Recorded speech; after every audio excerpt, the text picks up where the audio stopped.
This is a Porsche Macan, the beige monogram Louis Vuitton bag, the Rolex Oyster, the entry-level Porsche, if you will. If you want the badge for the least amount of money, this is where you start. And today, I'm going to show you if this Macan is worth the entry fee. And after that, I will show you some of my favorite features, take it for a drive and give you some driving impressions. And then in the end, I will point out some of the things that you should look for if you're planning to buy one of these.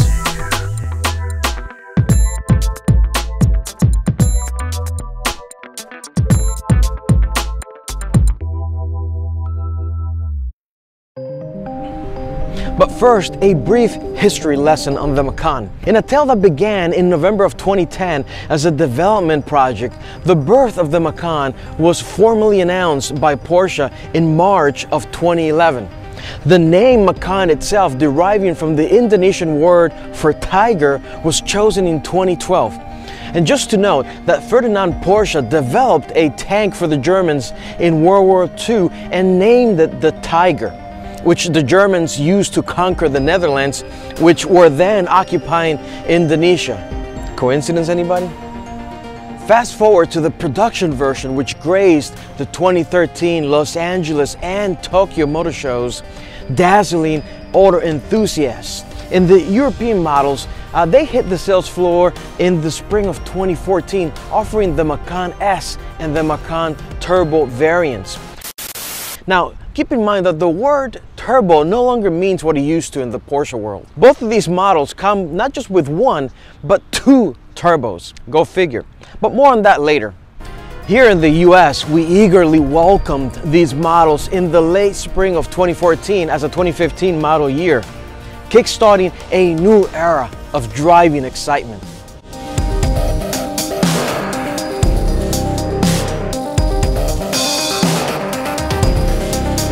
This was a huge stepping stone for Porsche. As you've heard me mention before, the Boxster helped save Porsche, while the Cayenne expanded the brand, and now, along with the Macan, both have become the breadwinners for Porsche as a brand.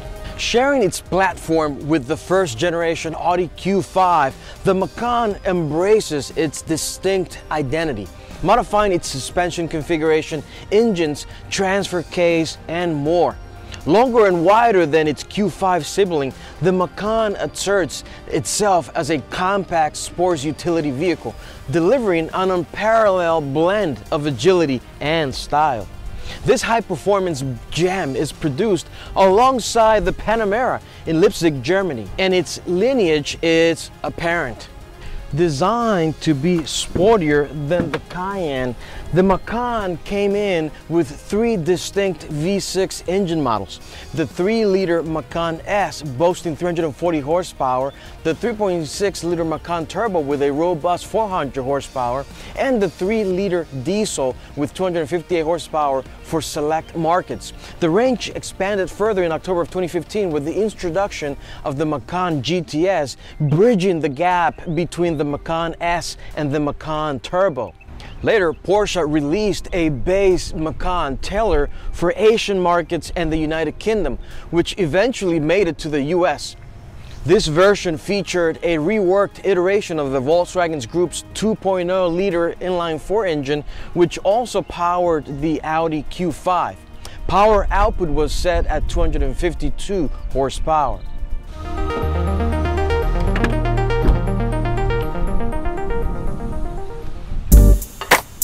All Macans were equipped with a 7-speed PDK dual-clutch transmission and all-wheel drive, offering customization options like air suspension and Porsche Active Suspension Management, or PASM.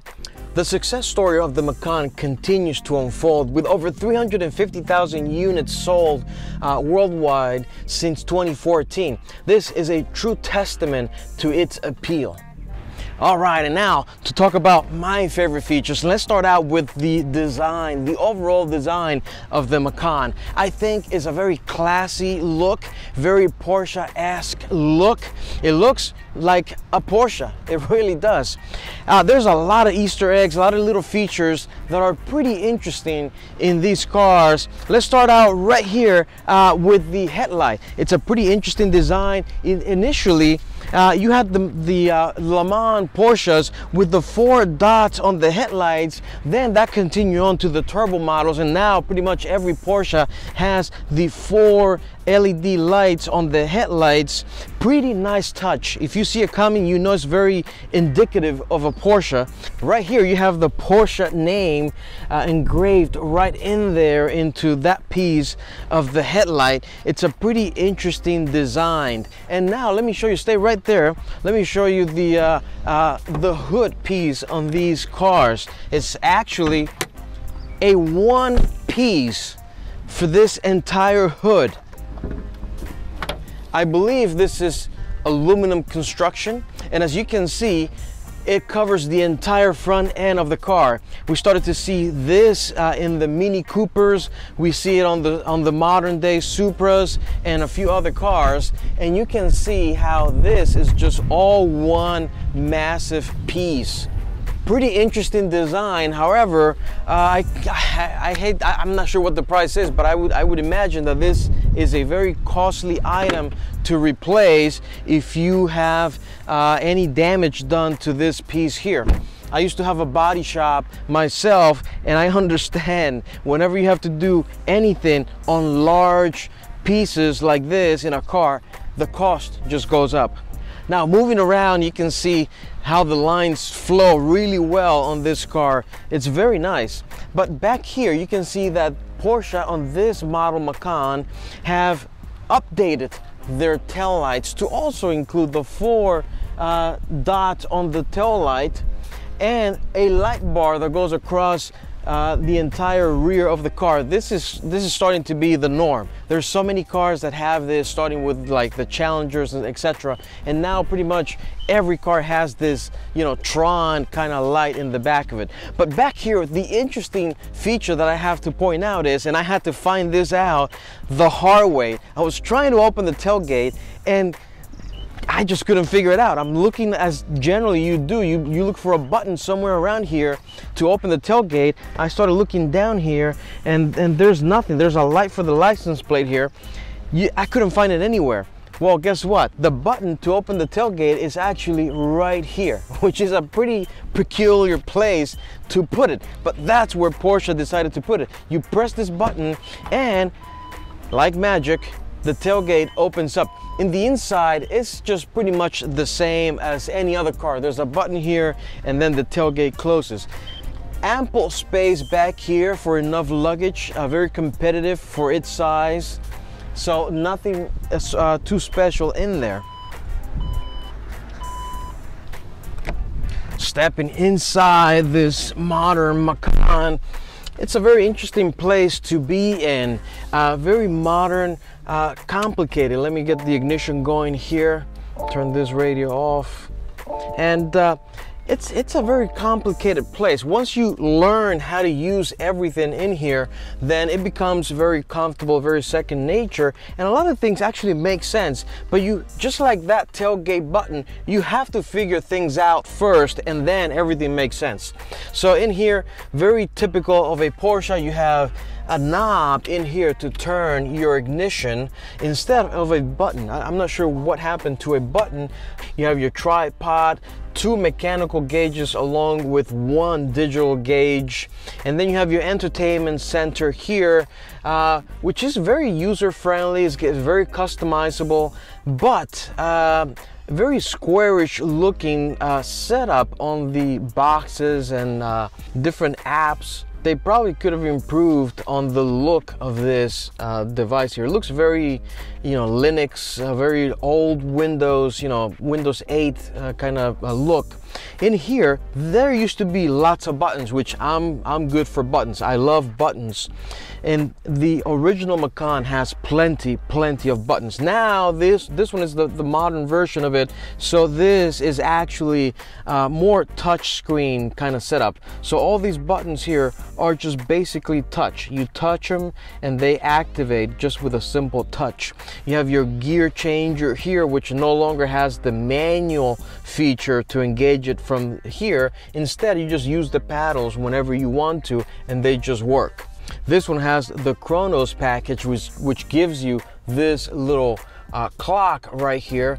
Beautiful interior. I think they've made a lot of improvement overall on the interior here.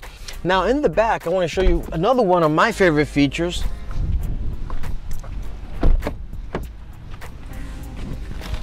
which is this button right here.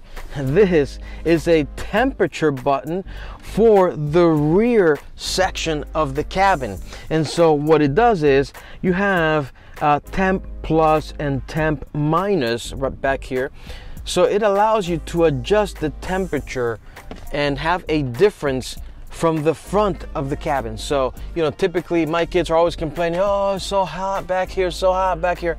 Well, what they can do is turn this either up or down to heat or cool the rear part of the cabin as opposed to the front.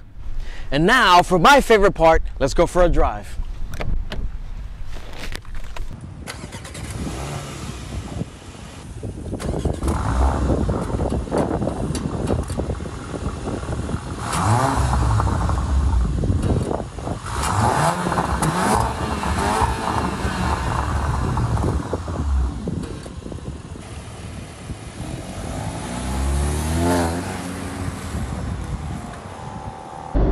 Driving the Macan. This is a 2024 model, brand new, just 2,500 miles, and I've been driving it now for a couple of days, and I gotta say, initially it took a second to get used to this car and find a comfortable position. I was doubtful at first if this seat was actually capable of giving me a comfortable position, but now I think I've found myself adjusted quite well. The same goes to everything in this car, all the features, all the buttons. It just takes you a second to get yourself acquainted and understand how everything works and where everything is, and then you become comfortable with it. As far as the suspension in this car, I don't like the normal suspension setting on this car. Surprisingly, it's very wobbly. I just keep it in the maximum sport setting at all times, which is 2 clicks on this button right here. I also enjoy having the car in sport mode because it gives it, you know, higher revving, better sounds for the engine, and just better behavior overall. Now obviously that's not going to be the case for everybody. Some people may want a more nimble ride when they're driving their car, especially for a base model Macan. Now it's understandable if you had the S or any other higher trim, that you may want to have, you know, that more aggressive exhaust note, etc. Now as far as the look in here, this is very comfortable. It has been improved over time, so it is much better looking than even previous Macans.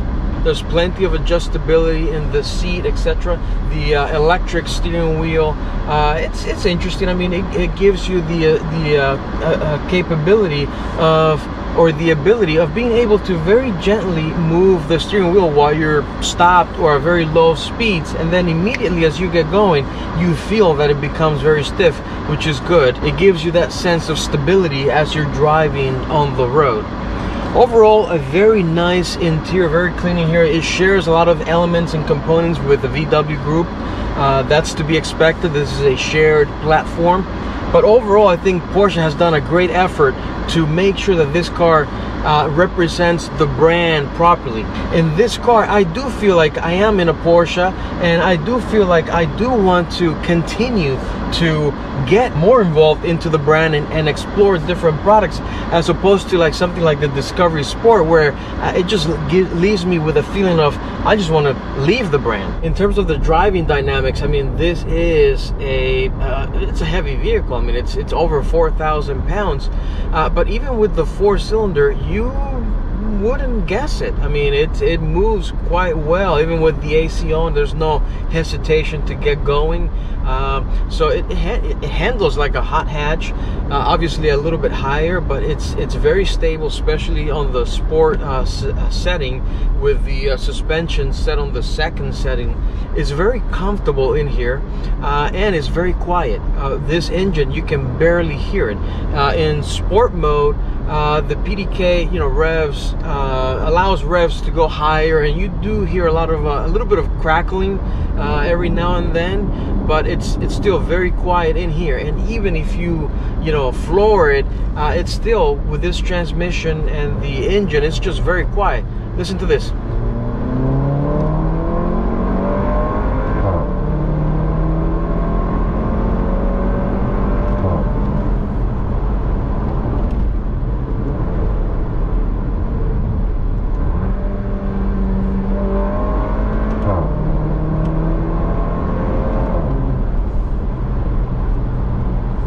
Obviously not an incredibly fast vehicle, but it goes around okay. If you want more power, obviously you have to upgrade to the higher trim.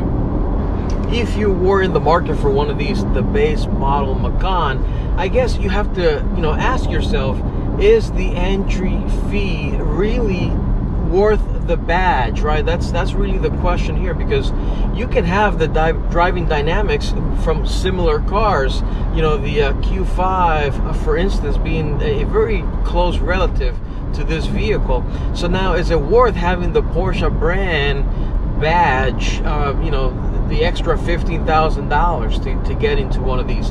That's the question you should ask yourself.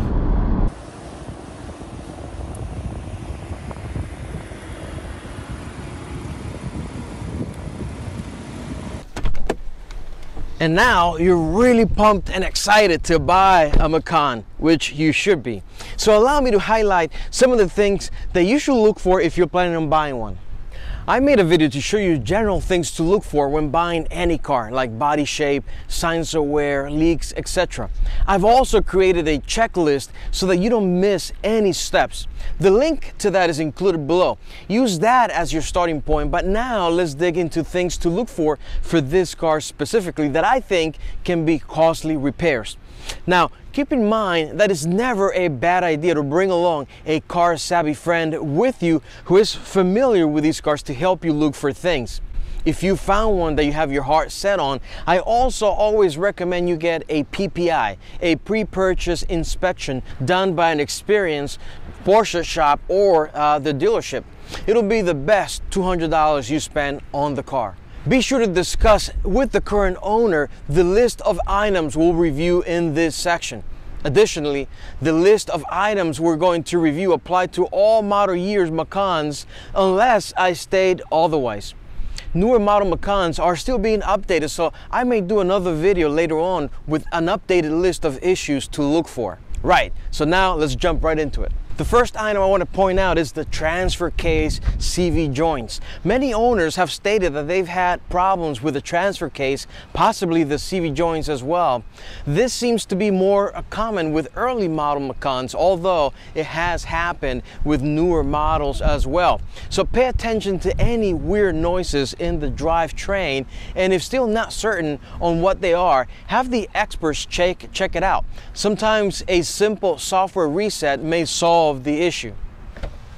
Next, you may find there are occasional malfunctions or glitches in the infotainment system touch screen or electronic components, resulting in the navigation, audio, or connectivity issues. In many cases, the culprit seems to be the central command or the PCM unit. Many owners have raised concerns about erratic and unusual behaviors in the PCM system, particularly pointing to the PCM 3.1 as the primary culprit. The possible cause may be a software update, so be sure to test out every functionality during various times while you're performing your test drive to fish out any potential issues with your infotainment system. Next item I want to point out has to do with your suspension. You have a active suspension in this car called PASM. This system allows you to actively and continuously adjust the dampening force on each wheel based on road conditions and driving style. So be sure to engage and disengage the adaptive suspension system to try and trigger any faults that will be indicated in the dashboard. This is pretty important because this is a very expensive system to replace. And while I'm here, I also want to talk about the air suspension, which this car doesn't have. But problems with the air suspension system, including air leaks, uneven ride height, or suspension malfunctions, potentially can affect the ride comfort. So go through the settings to ensure proper operation, just like the PASM or the active suspension. And while I'm here, I want to talk about your brakes as well. There's been reports of brake pads wearing prematurely or producing squeaking noises, requiring frequent replacements and affecting brake performance. Now, it's worth to mention that Porsche made an effort to focus on brake feel and performance when putting together the brake packages on these cars. So you are going to have more brake dust than perhaps a lot of the competitors, and you may have a little bit of a squeaky feel. It is part of the territory, it is part of the setup that Porsche decided to go with for this vehicle. Now, the next thing I want to talk about is your engine and turbochargers. Now, these vehicles, first of all, the engines are pretty solid on the Macans, so there isn't much concern there. Let's get that out of the way. You may, however, have some issues with turbo-related issues, such as reduced engine performance or increased emissions, or just unusual noises requiring attention and potential repairs. You may have a faulty code, a P0299, which indicates an underboost condition. This could be bad because, I mean, this could be a bad wastegate or just the turbine being destroyed or not performing as it should. Now, because of manufacturing costs, many manufacturers have decided to just create one unit for the turbocharged, the manifold and the wastegate. And so in many instances, you have to replace the whole thing as a unit, which can be very costly. Also, while I'm in here talking about the engine, let's talk about oil leaks and oil consumption. Some Macan models have reported oil leaks leading to excessive oil consumption, which requires regular checks or potential repairs. One of the main areas of concern is the timing chain cover. And early on, an engine out service was required to replace these gaskets. However, the process has since been corrected and can now be repaired with the engine in place. So whether you go to an independent shop or the Porsche dealership and anybody's telling you that they have to take the engine out to replace or repair the oil leak on your timing chain, that is a negative. That process has been corrected.